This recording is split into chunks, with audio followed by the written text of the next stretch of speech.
नमस्कार दोस्तों, welcome to the my YouTube channel. जैसे आपको पता है, सीनियर टीचर की वैकेंसी आ चुकी है, आरपीएससी ने इसको जारी कर दिया गया है। और आज हम उसकी सैलरी स्ट्रक्चर के बारे में देखेंगे कि 7 पे कमीशन में कितनी सैलरी बनती है और 8 पे कमीशन में कितनी सैलरी बनती है। जैसे आपको पता है, सीनियर टीचर की वैकेंसी आरपीएससी के द्वारा आयोजित की जाती है। तो अगर हम उसके ग्रेड पे की बात करें, उसके ग्रेड पे की बात तो वो L11 है। ठीक है, L11 और जो लेवल 11 है और ग्रेड पे है 4200।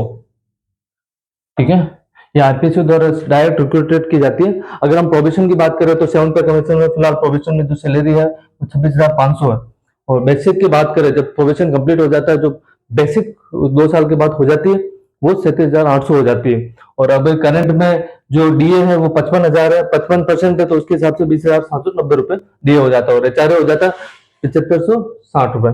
ये एचआरए 20% कैलकुलेट किया गया है।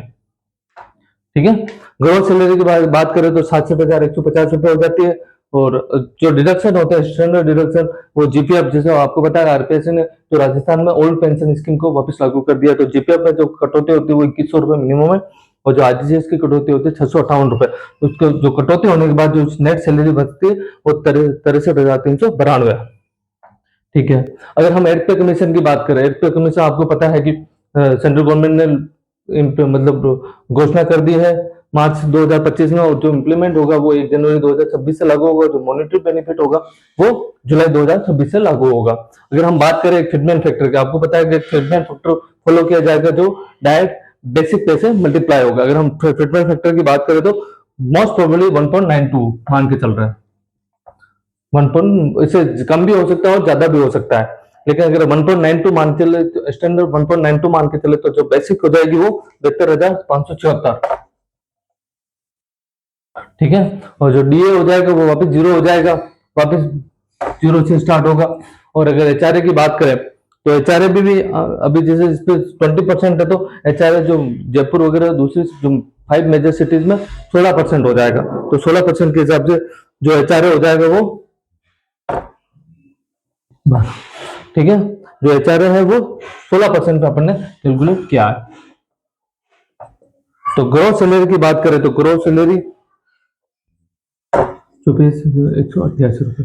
ठीक है, अगर हम जीपीएफ की बात करें, अगर जीपीएफ अगर 1.92 से मल्टीप्लाई होगा तो डबल हो जाएगा, जो कटौती होगी वो डबल हो जाएगी।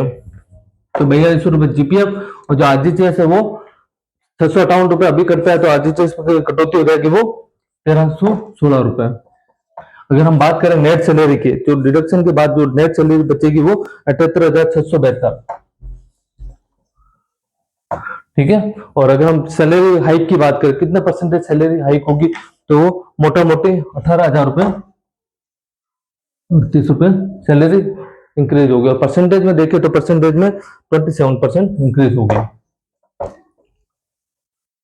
ये मोटा मोटी एक फिटमेंट फैक्टर 1.92 के बेस पे हम गणना कर रहे हैं। इससे ज्यादा भी हो सकती है और कम भी हो सकती है, बट एक बेसिक को पहले जो पुराने ट्रेंड्स को देखते हुए हिसाब से 1.92 को हम बेसिक बना के चल रहे हैं। और अगर आपको चैनल अच्छा लगे तो सब्सक्राइब करें, ज्यादा से ज्यादा शेयर करें। देखने के लिए धन्यवाद।